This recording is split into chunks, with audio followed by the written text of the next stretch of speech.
Hello everyone. तो आज हम क्लास सिक्स के चैप्टर सिक्स को क्लास सिक्स के जो चैप्टर सिक्स है उसको हम कंटिन्यू करेंगे, जिसमें हम सजीव की विशेषता और उनके आवास के बारे में पढ़ेंगे। सजीव के क्या कैरेक्टर है और उनका जो आवास होता है उनके बारे में हम पढ़ेंगे, उनकी विशेषताएं और उनका हैबिटेट जो होता है आवास, उसके बारे में हम पढ़ेंगे। तो आइए देखें। पहेली और बूझो। छुट्टियों में अनेक रोमांचक स्थानों की सैर पर गए। पहेली और जो बूझो हैं उनकी जब गर्मी की छुट्टियां लगी या कोई सी भी छुट्टियां लगी तो वो सैर पर गए, अनेक रोमांचक स्थानों पर घूमने गए। ऐसा ही एक यात्रा पर वे ऋषिकेश में गंगा नदी देखने गए। ऐसा ही तब हुआ जब वो एक यात्रा पर ऋषिकेश में गंगा नदी देखने गए। उन्होंने हिमालय की हिमाच्छादी पर्वत श्रृंखलाओं में कुछ पर्वतों का पर्वतारोहण किया। तो अब आगे देखिए, वो कहाँ घूमने गए? ऋषिकेश में गंगा नदी देखने गए। उन्होंने हिमालय जो था ना उसकी हिमाच्छादी पर्वत श्रृंखला के कुछ पर्वतों का पर्वतारोहण किया जहाँ बहुत ठंड थी। उन्होंने पर्वतों पर वो घूमे और श्रृंखलाओं का पर्वतारोहण किया और वहाँ पर भाई बहुत सर्दी थी। इन पर्वतों पर उन्होंने ओक, चीड़ और देवदार अनेक वृक्ष देखे जो उनके मैदानी क्षेत्रों के वृक्षों से बहुत भिन्न थे। वहाँ पर उन्होंने डिफरेंट टाइप के ट्री देखे जो कि उनकी जो मैदानी जो ग्राउंड पर जो ट्री होते ना उससे काफ़ी भिन्न थे।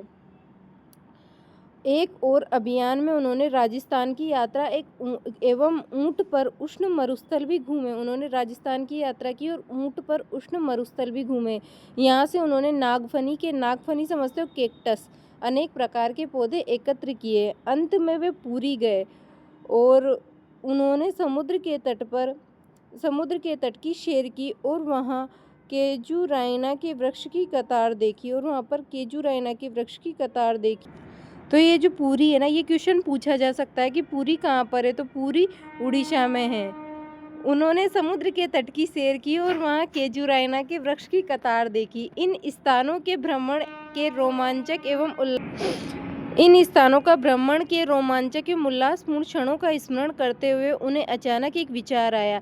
ये सभी स्थान एक दूसरे से बहुत भिन्न हैं। भाई भिन्न तो होंगे, कुछ जगह बहुत ठंडे थे और कुछ बहुत गर्म, उष्ण एवं शुष्क, कुछ स्थान आर्द्र थे, परंतु उन सभी स्थानों पर अनेक प्रकार के बहुत सारे जीव थे, जैसे कि सजीव, ठीक है ना, बहुत सारे सजीव वस्तुएं थी। उन्होंने ये जानने की कोशिश की कि क्या वे पृथ्वी पर कोई ऐसा भी स्थान है जहाँ कोई भी जीव नहीं पाया जाता। बूझो ने अपने घर के आसपास के स्थानों का ध्यान किया। घर के अंदर उसने अलमारी और दरवाजे को देखा। उसने सोचा था कि इसमें कोई सजीव नहीं होगा, परंतु उसने क्या पाया? एक छोटी सी मकड़ी नजर आई। घर से बाहर भी वह किसी ऐसे स्थान के बारे में नहीं सोच पाया जहाँ किसी भी प्रकार का कोई जीव न पाया जाता हो। तो भाई इसके कहने का मतलब ये है कि जो पृथ्वी है उस पर हर जगह सजीव पाए जाते हैं। पहेली ने दूर दूर के स्थानों के विषय में पढ़ना और सोचना प्रारंभ किया, ये जानने के लिए कि क्या कोई ऐसा भी स्थान है जहाँ पर सजीव नहीं पाए जाते। तो सोचना प्रारंभ किया। उसे पता लगा कि लोगों ने तो ज्वालामुखी के मुख मुहाने में भी सूक्ष्म छिद्रों को खोज निकाला है।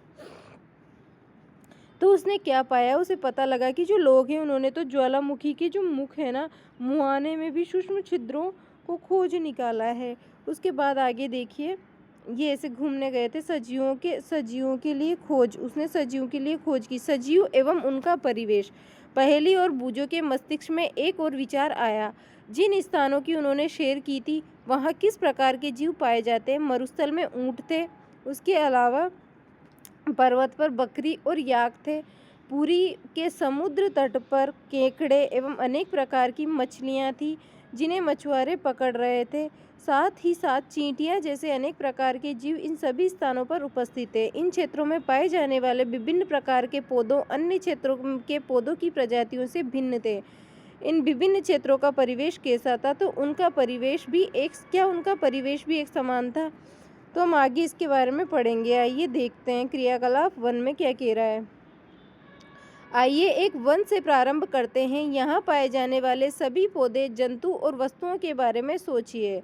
जंगल में पाए जाने वाले जंतु, पौधों एवं जंगल में पाए जाने वाले जंतुओं, वस्तुओं के बारे में सोचिए। जंगल में पाए जाने वाले जो जंतु होते हैं, पौधे और वस्तु सारणी 6.1 जो है उसमें कॉलम 1 में लिखिए। दूसरे क्षेत्रों में पाए जाने वाले वस्तुओं और जंतुओं एवं पौधों के भी नाम लिखने हैं आपको। अब देखिए, सारणी में लिखिए। आप कि इस अध्याय में दिए गए उदाहरणों को इकट्ठा करके सारणी 6.1 को भर सकते हैं। अपने मित्र, माता पिता एवं अध्यापक से भी इस विषय में विचार विमर्श कीजिए, ठीक है। तथा तालिका में दिए गए अन्य कॉलम में विभिन्न स्थानों पर पाए जाने वाले जंतु एवं पौधों के नाम लिखने हैं आपको। आप पुस्तकालय में उपलब्ध उन वस्तुओं की सहायता ले सकते हैं जिनमें जंतु, पौधे एवं खनिज के विषय में जानकारी दी गई है। इस सारणी में प्रत्येक कॉलम में अधिकाधिक छोटी बड़ी वस्तुओं में वे जीवों को सम्मिलित करने का प्रयास कीजिए। जिस प्रकार की वस्तु हमें मिलती है वे शायद ही जंतु या पौधे न हों। संभवतः ये पौधे के भाग जैसे सूखी पत्तियां या जंतु के अवशेष या हड्डियां हो सकती है। हमें विभिन्न प्रकार की मिट्टी का तथा रोड़े भी मिल सकते हैं। अध्याय 3 में हम इसकी चर्चा कर चुके हैं। समुद्र जल में लवण घुले हुए हैं। इस प्रकार की कुछ अन्य वस्तुएं भी होती है। जैसे जैसे हम अध्याय को पूरा करेंगे सारणी 6.1 में कुछ उदाहरण और सम्मिलित करते जाएंगे। अब अन्य रोचक स्थानों की यात्रा करेंगे और सारणी के बारे में चर्चा करेंगे। तो आइए हम देखते हैं आवास और अनुकूलन के बारे में। क्या होता है आवास और अनुकूलन? तो ऐसा आवास जहाँ पर आप अपनी इच्छा से कुछ भी कर पाना संभव हो सकता है, जहाँ आप अपनी इच्छा से मतलब अपने आप को वहाँ पर बिल्कुल हाँ कि ये मेरे रहने लायक जगह, उसे बोलते हैं अनुकूलन। आपकी अनुकूल वो जगह है और आवास जहाँ पर आप रहते हैं, और ऐसा आवास जहाँ पर आप बिल्कुल मतलब आपको किसी भी चीज़ की कोई आवश्यकता नहीं होती, सब चीज़ आसानी से मिल जाती है, तो वहाँ होता है आवास एवं अनुकूलन। ठीक है, तो हम इसके बारे में पढ़ेंगे। यहाँ देखिए, क्रियाकलाप 1 में आपके द्वारा सूचीबद्ध किए गए पौधे और जंतुओं से आपको क्या मिला? क्या आपको अनेक प्रकार के सजीव मिले? तो हाँ, बिल्कुल। तालिका 6.1 मरुस्थल एवं कोलम और समुद्र वाला जो कॉलम है उसको 1 मिनट इसको ऊपर करेंगे। हाँ, ये भरनी है आपको सारणी भरनी है कि वन में क्या मिला, पर्वतीय क्षेत्र, मरुस्थल, समुद्र और अन्य स्थानों पर आपको क्या मिला, ये भरनी है पूरी सारणी। उसके अलावा ऊपर देखो, ध्यान से देखिए। क्या आपको प्रतीत होता है कि इन दोनों कॉलमों के बीच बहुत अलग प्रकार हैं? इन दोनों क्षेत्रों में किस प्रकार का परिवेश है? समुद्र में जंतु तथा पौधे लवणीय जल, खारे पानी में रहते हैं। श्वसन के लिए जल में विलय वायु ऑक्सीजन का उपयोग करते हैं, जबकि मरुस्थल में जल बहुत कम मात्रा में होता है और मरुस्थल में दिन के समय बहुत गर्म और रात में ठंडा होता है। दोनों कितने विपरीत है ना। मरुस्थल में पाए जाने वाले पौधे और जंतु भूमि पर रहते हैं और श्वसन के लिए आसपास की वायु का उपयोग करते हैं। ये देखिए ऊंट और उनका परिवेश। ठीक है, अब देखिए, समुद्र तथा मरुस्थल भिन्न प्रकार के परिवेश हैं और हम इन दोनों क्षेत्रों में बिल्कुल विभिन्न प्रकार के पौधे और जंतु देखते हैं। क्या ऐसा नहीं है? आइए दो विभिन्न प्रकार के परिवेश मरुस्थल और समुद्र में से जंतु और ऊंट तथा मछली का प्रेक्षण करें। ऊंट की शारीरिक संरचना और उसकी मरुस्थलीय परिस्थितियाँ। तो भाई दोनों अलग है। मरुस्थल में जो जीव पाए जाते हैं और वहाँ की जो क्लाइमेट्स है वो भी अलग है, और जो समुद्र में जीव पाए जाते हैं उनका जो रहने का तरीका है वो बिल्कुल अलग है। दोनों जीव डिफरेंट हैं। अब देखो, यहाँ पर मछली है भाई, रहने योग्य बनाती है।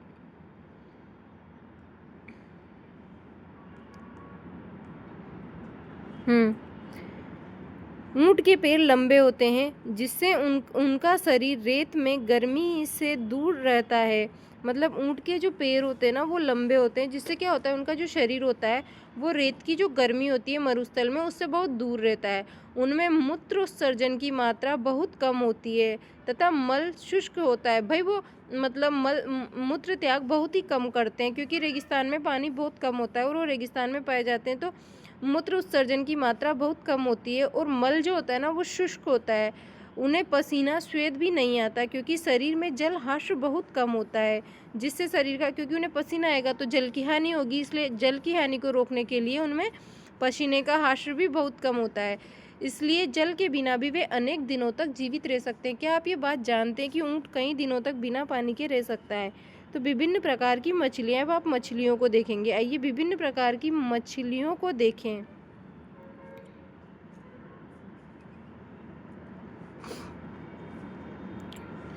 इनमें से कुछ को तो चित्र 6.3 में दर्शाया गया है। यहाँ पर ये मछलियाँ हैं, दर्शाया गया है, परंतु इतने अधिक किस्म की मछलियाँ हैं। क्या आप इनकी आकृति में कुछ समानता दिखाई देती है? इनका शरीर जो होता है धारा रेखीय। तो पूछा जा सकता है कि मछलियों का शरीर कैसा होता है? तो धारा रेखीय। इनकी चर्चा अध्याय 5 में कर चुके हैं। उनकी ये आकृति उन्हें जब जल के अंदर विचरण करने में सहायता करती है। मछलियों का शरीर चिकने सल्कों से ढका हुआ होता है। ये सल्क मछली को सुरक्षा प्रदान करते हैं, साथ ही उन्हें जल में सुगम गति प्रदान करने में सहायता होती है।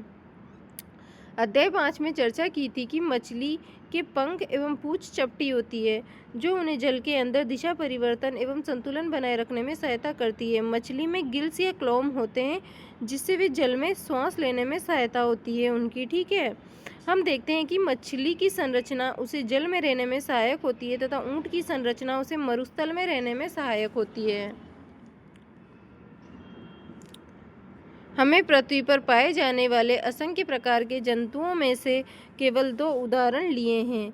हमने जो है पृथ्वी पर पाए जाने वाले असंख्य प्रकार के जीव थे, लेकिन उनमें से 2 उदाहरण लिए। एक जो स्थल पर पाए जाते हैं, मतलब मरुस्थल में, और एक जो जल में, ठीक है, समुद्री जल में। हम देखते हैं कि इन सजीवों में, इन सभी किस्मों में ऐसी कुछ विशिष्ट संरचनाएं होती है जो उन्हें अपने परिवेश में रहने योग्य बनाती है, जिनमें वे प्राय पाए जाते हैं। जिन विशिष्ट संरचनाओं अथवा स्वभाव की उपस्थिति किसी पौधे अथवा जंतु को उसके परिवेश में रहने के योग्य बनाती है, उसे अनुकूलन कहते हैं। मैंने जैसा बताया था पहले आपको कि जहाँ वो अच्छे से रह पाता है, वो जगह उसके रहने के लिए अनुकूल होती है, उसे अनुकूलन कहते हैं। किसी विभिन्न जंतु भिन्न परिवेश के प्रति अलग रूप से अनुकूलित हो सकते हैं। किसी सजीव का वह स्थान जिसमें वे रहता है, वह उसका आवास कहलाता है। तो क्लियर हुआ ना, आवास और अनुकूलन किसे कहते हैं? अपने भोजन, वायु, शरण स्थल, अन्य आवश्यकताओं के लिए जीव अपने आवास पर निर्भर रहता है। आवास का अर्थ है वास स्थान, एक घर। विभिन्न प्रकार के पौधे और जंतु एक ही आवास में संयुक्त रूप से रह सकते हैं। जी हाँ, बिल्कुल, एक ही स्थान पर संयुक्त रूप से रह सकते हैं विभिन्न प्रकार के जंतु। उसके आगे देखेंगे हम, जमीन पर पाए जाने वाले पौधे एवं जंतुओं के आवास को स्थलीय आवास कहते हैं, जैसे वन, घास का मैदान, मरुस्थल, तटीय, पर्वतीय क्षेत्र स्थलीय आवास के कुछ उदाहरण हैं। ठीक है, एग्जाम्पल ध्यान में रखना, स्थलीय आवास के एग्जाम्पल हैं ये। जलाशय, दलदल, झील, नदियाँ एवं समुद्र, जहाँ पौधे एवं जंतु रहते हैं, जलीय आवास के एग्जाम्पल हैं। विश्व में विभिन्न भागों में पाए जाने वाले वनों, घास के मैदान, मरुस्थल, तटीय एवं पर्वतीय क्षेत्रों में बहुत सी विषमताएं हैं।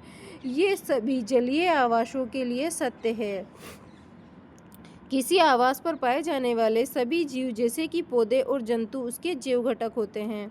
मतलब जैव घटक क्या होता है? जो जितनी भी जीवित चीज़ें होती है ना, वो उसकी जैव घटक होती है। जैसे कि आप बात कर सकते हैं जैविक घटक में आप किन किन को ले सकते हैं, जैसे कि सभी जीव, जैसे पौधे और जंतु जो होते हैं उनके जैव घटक। और अजैव घटक की बात करें जो मृत होती है, जैसे चट्टान, मिट्टी, वायु, जल जैसी अनेक निर्जीव वस्तुएं अजैव घटक हैं। सूर्य का प्रकाश तथा ऊष्मा भी परिवेश में अजैव घटक हैं। सूर्य का प्रकाश और ऊष्मा भी जो है अजैव घटक है। हम जानते हैं कि कुछ बीजों से उगते हैं, कुछ पौधे जो होते हैं वो बीज से उगते हैं। आइए बीजों के अंकुरण से नए पौधे बनाने की प्रक्रिया में कुछ अजैव कारकों की भूमिका का अध्ययन करें। क्या पढ़ा हमने कि हम जानते हैं कि जो कुछ प्लांट्स होते हैं वो बीज से उगते हैं। आइए बीज के अंकुरण से नए पौधे बनने की प्रक्रिया में कुछ अजैव जो कारक होते हैं उनका हम अध्ययन करें। तो आइए देखिए 4 यहाँ पर भाई, ये बॉक्स, सॉरी एक मिनट, यहाँ पर ये बॉक्स दिया हुआ है, ये बॉक्स दिया हुआ है और ये बहुत ही इंपॉर्टेंट होते हैं। जो ये ऐसे बॉक्स दिए होते हैं ये बहुत इंपॉर्टेंट होते हैं, तो इसको पढ़ो। अपने परिवेश में होने वाले परिवर्तनों के साथ सामंजस्य स्थापित करने के लिए कुछ जीव में थोड़े समय के लिए परिवर्तन हो सकते हैं। उदाहरण के लिए यदि मैदानी क्षेत्रों में रहते हैं तो अचानक ही उसे पर्वतीय क्षेत्रों में चले जाएं तो कुछ दिनों तक सांस लेने, शारीरिक व्यायाम में असुविधा हो सकती है। पहाड़ पर हमें तीव्र गति से सांस लेना पड़ता है। कुछ दिनों बाद हमारा शरीर पर्वतीय क्षेत्र के वातावरण के प्रति अपने आप को ढाल लेता है तथा हमें सांस लेने में कोई परेशानी नहीं होती। अल्प अवधि के किसी एक जीव के शरीर में होने वाले छोटे छोटे परिवर्तन पर्यानुकूल कहलाते हैं। ये परिवर्तन हजारों वर्षों में अनुकूलन से भिन्न होते हैं। ये जो परिवर्तन होते हैं ना, वो हजारों वर्षों में हुए अनुकूलन से क्या होते हैं, तो भिन्न होते हैं। ये आपको समझ आया है ये पूरा जो इसमें लिखा हुआ है कि भाई जब हम मतलब मान लो हम जहाँ रह रहे हैं वहाँ तो हम हमारा पर्यावरण हमारे अनुकूल है, लेकिन हम कुछ पर्वत पर चले जाएं तो वहाँ कुछ दिनों के लिए क्या होगा, आपको सांस लेने में परेशानी होगी, लेकिन आप थोड़े दिन बाद उसको एडजस्ट कर लेंगे, वहाँ के एनवायरनमेंट के हिसाब से अपने आप को डाल लेंगे।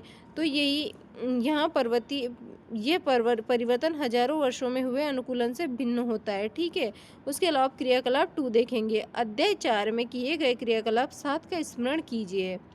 ठीक है, इस क्रियाकलाप में चने और मक्का और के बीज से अंकुर निकल आता है, अर्थात वे अंकुरित हो गए थे। बीज से नए पौधे का प्रारंभ है। मूंग में कुछ सूखे बीजों को एकत्र कीजिए। कुछ बीजों के एक ढेर को अलग रख दें और शेष को एक दिन के लिए पानी में भिगोने के लिए रख दें। भीगे हुए बीजों के 4 हिस्सों में बांटें। उनमें से एक हिस्से को 3-4 दिन के लिए पूरी तरह से पानी में डुबो कर रख दें और सूखे हुए बीजों को तथा पानी में पूरी तरह से डूबे हुए बीज जो होते हैं उनको बिल्कुल न हिलाएं।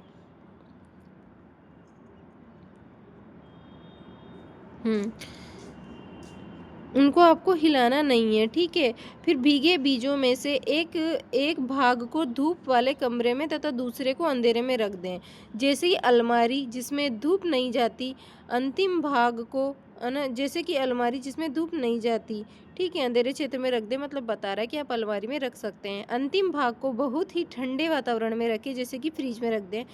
उनके चारों ओर बर्फ लगा दें। इन तीनों को प्रतिदिन जल में नम रखें और अधिक जल को निकाल दें। कुछ दिन बाद आप क्या देखते हैं कि पांचों भाग समान रूप से अंकुरित होते हैं। क्या सभी पांचों जो भाग हैं वो समान रूप से अंकुरित होते हैं? क्या आप प्रकाश से दूर रखे भाग या अत्यधिक ठंडे परिवेश में रखे भाग को अंकुरण की दर में कमी कोई भी अंकुरण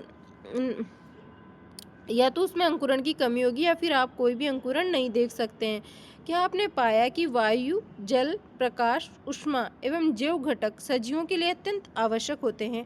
वास्तव में ये अजैव कारक भी सजीवों के लिए महत्वपूर्ण होते हैं। भाई हमने यहाँ पर पढ़ा क्या था, हमने देखा था कि जो चैप्टर 4 में जो हमने मक्के और चने के बीजों से जो अंकुरण निकलता हुआ देखा था हमने, उसी के बारे में यहाँ बताया है कि मूंग के कुछ सूखे बीजों को एकत्र कर लिया, कुछ बीजों के एक ढेर को अलग रख देते हैं और शेष को एक दिन पानी में भिगोने के लिए रख देते हैं। एक को अलग रख दिया और एक को पानी में भिगो दिया।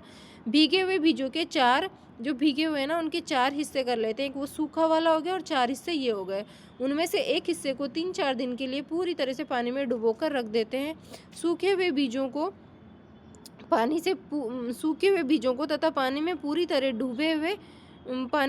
से डूबे हुए बीजों को बिल्कुल ना हिलाएं, ऐसे कैसे ही रख दे। ठीक है, फिर उसके बाद देखिए, भीगे बीजों में से एक भाग को धूप वाले कमरे में और दूसरे को अंधेरे में रख सकते हैं, जैसे कि अलमारी में। ठीक है, अंतिम भाग को ठंडे वातावरण में जैसे फ्रिज में रख दें और उस रेफ्रिजरेटर या उसकी चारों ओर बर्फ लगा दें। इन तीनों भागों को प्रतिदिन जल में नम रखें, अधिक जल को निकाल दें। कुछ दिनों बाद आप क्या देखते हैं, क्या सभी पांचों भाग अंकुरित होते हैं?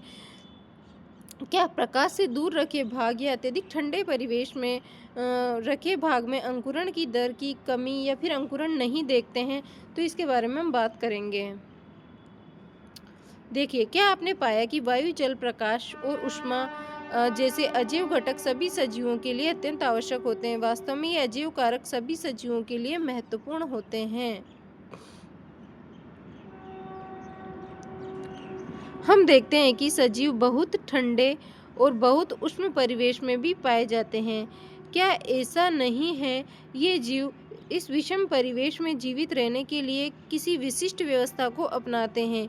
यहाँ अनुकूलन काम आता है। अनुकूलन अल्पकाल में नहीं होता, हजारों वर्षों की अधिक अवधि हजारों वर्षों की अवधि में किसी क्षेत्र में अजैव घटकों में परिवर्तन आते हैं, वे जंतु जो इन परिवर्तनों के प्रति अपने आप को नहीं ढाल पाते वे मर जाते हैं। केवल वही जीवित रहते हैं जो अपने आप को बदलते परिवेश के अनुसार अनुकूलित कर लेते हैं। जंतु विभिन्न अजैव कारकों के लिए विभिन्न विधियों से अपना आप को अनुकूलित कर लेते हैं। इसका परिणाम विभिन्न आवासों के जीवों इनके जो परिणाम होते हैं भिन्न आवासों में जीवों की विविधता होना है। ठीक है, आइए कुछ आवास, इनके अजैव घटकों एवं उनमें रहने वाले विभिन्न जीवों के अनुकूलन का अध्ययन करें। अब हम देखेंगे विभिन्न आवासों की यात्रा। कुछ स्थलीय जो आवास होते हैं उनके बारे में हम पढ़ेंगे। कुछ स्थलीय आवास जैसे कि मरुस्थल। मरुस्थल में अजैव घटकों एवं ऊंट के अनुकूलन के विषय में पहले ही चर्चा कर चुके हैं। मरुस्थल में पाए जाने वाले अन्य जंतु एवं पौधों में क्या होता है, क्या उनमें भी इस प्रकार से अनुकूलन पाए जाते हैं, तो आगे हम देखेंगे।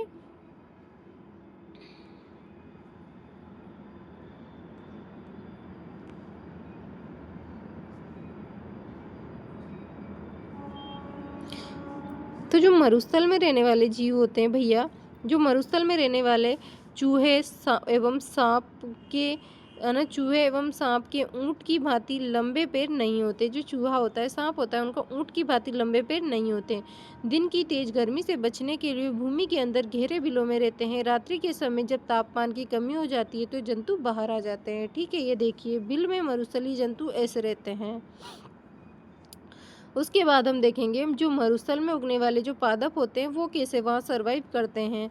तो मरुस्थल में उगने वाले कुछ सामान्य पौधे चित्र 6.5 में दर्शाया गया है। ये पौधे मरुस्थल के प्रति किस प्रकार अनुकूलित होते हैं। तो यहाँ क्रियाकलाप 3 देखेंगे हम। गमले में लगा एक कैक्टस तथा पत्तियों वाला एक पौधा। एक तो आपको गमले में कैक्टस लगाना है और पत्तियों वाला एक पौधा कक्षा में लाना है।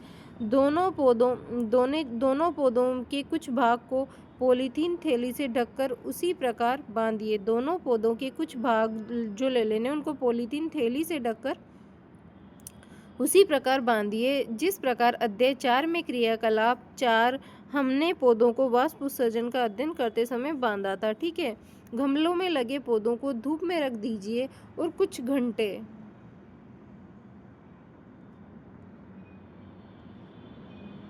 आपको करना क्या है भाई, देखो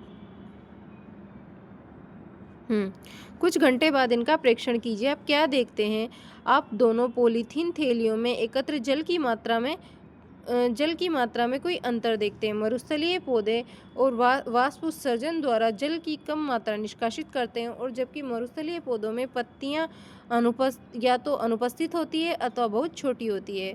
कुछ पौधों की पत्तियां कांटों का रूप ले लेती है। इन पत्तियों में होने वाले वाष्प उत्सर्जन में होने वाले जल की हानि भी कम होती है। नागफनी में पत्ती जैसे जिस संरचना को आप देखते हैं वास्तव में उसका तना होता है। ठीक है, इन पौधों में प्रकाश संश्लेषण सामान्यतः तने में होता है। तना एक मोटी मोमी परत से ढका हुआ होता है जिससे पौधों को जल संरक्षण में सहायता मिलती है। अधिकतर मरुस्थलीय पौधों की जड़ें जल अवशोषण के लिए मिट्टी में बहुत गहराई तक जाती है। अधिकतर जो मरुस्थलीय पौधे होते हैं उनकी जो जड़ें होती है वो जल को अवशोषित करने के लिए गहराई तक जाती है। तो उसके बाद हम पढ़ेंगे पर्वतीय क्षेत्र। पर्वतीय क्षेत्र पर जीव और प्लांट्स कैसे रहते हैं। ये आवास जो होते हैं ना पर्वतीय क्षेत्र, ये आवास क्षेत्र सामान्यतः बहुत ठंडे होते हैं। इनमें तेज हवा चलती है। कुछ क्षेत्रों में शीतल काल में हिमपात भी होता है। बहुत ठंडे होते हैं, इनमें तेज हवाएं चलती है तथा कुछ क्षेत्र में शीतकाल में हिमपात बर्फबारी भी होती है। पर्वतीय क्षेत्रों में कुछ पौधे एवं जंतुओं की अनेक प्रजातियां पाई जाती है जिसे आप चित्र 6.6 में दर्शाए गए वृक्ष हैं। ये वृक्ष हैं पर्वतीय आवास में जो वृक्ष पाए जाते हैं। कभी आप जाना शिमला, कुल्लू, मनाली, हिमाचल प्रदेश की साइड तो आपको ऐसे वृक्ष देखने को मिलेंगे, जम्मू पहाड़ियों की साइड। ठीक है, उसके अलावा आप नेक्स्ट देखेंगे अगली स्लाइड पे।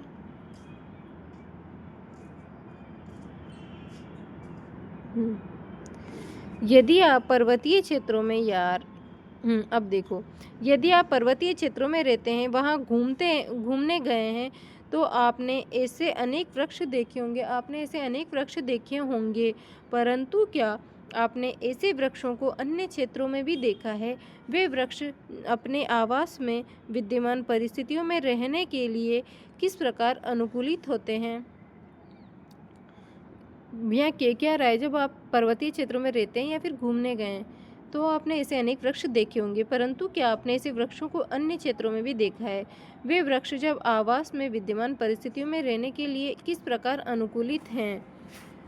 तो वे वृक्ष यहाँ पर देखिए ये पाया जाता है भाई ऐसे पर्वतीय क्षेत्रों में। उसके बाद ये सेकंड, एक मिनट, तो ठीक है, पहाड़ी तेंदुआ, ये क्या है? पहाड़ी तेंदुआ है। उसके अलावा इसकी बात करें तो ये याक है, पहाड़ी याक, तथा पहाड़ी बकरी, ये पहाड़ी बकरी है। ठीक है, पर्वतीय आवास के प्रति अनुकूलित होते हैं। तो जो पहाड़ी याक होती है, पहाड़ी बकरी होती है और पहाड़ी तेंदुआ होता है, ये जो होते हैं वहाँ की एनवायरनमेंट के प्रति अनुकूलित होते हैं, इनकी कंडीशन फेवरेबल होती है। उसके अलावा हम देखेंगे जो ये पौधे होते हैं सामान्यतः मतलब शंकुआकार होता है, शंकुआकार होते हैं तथा इनकी शाखाएं तिरछी होती है। इनमें कुछ वृक्षों की पत्तियां सुई के आकार की होती है। इनमें वर्षा का जल एवं हिम सरलता से नीचे की ओर खिसक जाता है। उसके अलावा हम देखेंगे पर्वतों पर इन वृक्षों से अधिक भिन्न आकृति एवं आकार वाले वृक्ष भी मिल सकते हैं। जो पर्वत होते हैं ना, पर्वतों पर इन वृक्षों से अधिक भिन्न आकृति और आकार वाले वृक्ष भी मिल सकते हैं। बिल्कुल, पर्वत पर जीवित रहने के लिए इनमें कुछ अन्य प्रकार का अनुकूलन हो सकता है। पर्वत क्षेत्र में पाए जाने वाले जंतु भी वहाँ की परिस्थितियों के प्रति अनुकूलित होते हैं। उनमें मोटी त्वचा या फर ठंड से उनका बचाव करते हैं। उदाहरण, शरीर पर गर्म रखने के लिए याक का शरीर लंबे बालों से ढका होता है। उसके अलावा पहाड़ी तेंदुए के शरीर पर फर होते हैं। यहाँ बर्फ पर चलते समय उनके पैरों को ठंडाई से बचाता है। ये उनके शरीर पर क्या होते हैं? तेंदुए के शरीर पर फर होते हैं। ये बर्फ पर चलते समय उनके पैरों को ठंड से बचाता है। ठीक है, पहाड़ी बकरी के मजबूत खुर उसे ढालदार चट्टानों पर दौड़ने के लिए अनुकूलित बनाते हैं। जैसे जैसे हम पर्वतीय क्षेत्रों में ऊपर चढ़ते जाते हैं, परिवेश का स्वरूप बदलता जाता है। ठीक है, और हमें विभिन्न ऊंचाइयों पर पाए जाने वाले जीवों के अनुकूलन में विविधता दिखाई देती है। अब हम घास स्थल के बारे में पढ़ेंगे। तो जो घास स्थल होते हैं उनके बारे में हम देखेंगे। ठीक है,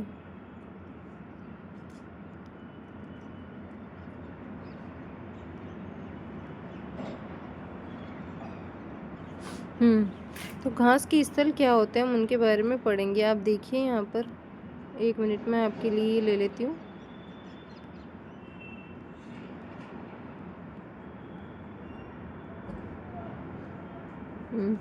घास स्थल जो होते हैं, शेर वन में अथवा घास स्थल में रहता है तथा ऐसा शक्तिशाली जंतु है जो हिरण जैसे जंतुओं का शिकार कर उन्हें मारकर खाता है। ये मटमैले हल्के भूरे रंग का होता है। शेर एवं हिरण का चित्र देखिए। इन दोनों जंतुओं की आंख उनके चेहरे पर किस प्रकार स्थित होती है? क्या वे चेहरे के सामने हैं अथवा पार्श्व में है? शेर के अगले पैर पर नखर लंबे होते हैं जिन्हें वे पाद उंगलियों के अंदर खींचकर छिपा सकता है। क्या शेर की ये संरचनाएं उसके जीवन यापन में सहायता करती है? उनका मटमैला हरा भूरा रंग शिकार के दौरान उन्हें घास के सूखे मैदान में छिपाए रखता है। और ये देखिए, शेर है और ये हिरण है। ठीक है, अब घास में छिपे रहते हैं तो क्या होता है, जो शिकारी होता है ना उसको पता मतलब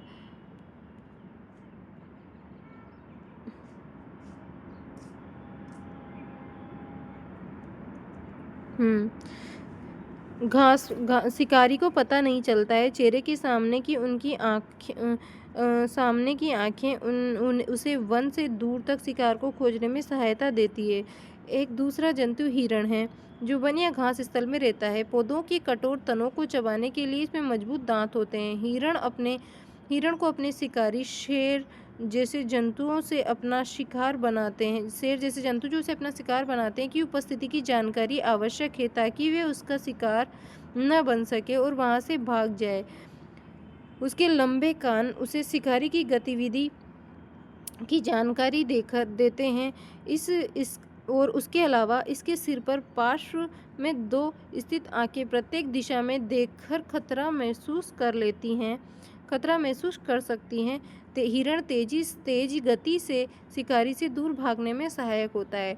उसके अलावा हम देखेंगे जो शेर, हिरण और अन्य जंतुओं एवं पौधों में और भी बहुत सी विशिष्ट संरचनाएं होती हैं, उन्हें उनके आवास में जीवित रहने योग्य बनाती है। उसके अलावा हम देखेंगे कुछ जलीय आवास। तो आज के लिए इतना ही। इसके बारे में हम कल पढ़ेंगे कि कुछ जलीय आवासों के बारे में, जैसे कि समुद्र, इन सब के बारे में हम कल पढ़ेंगे। तो आज के लिए इतना ही। जब तक के लिए जय हिंद, जय भारत। आई होप आपको ये चैप्टर समझ आया होगा। इसको रीड कीजिए घर जाके, और जहाँ प्रॉब्लम हो वहाँ कमेंट कीजिए। तो जब तक के लिए जय हिंद, जय भारत।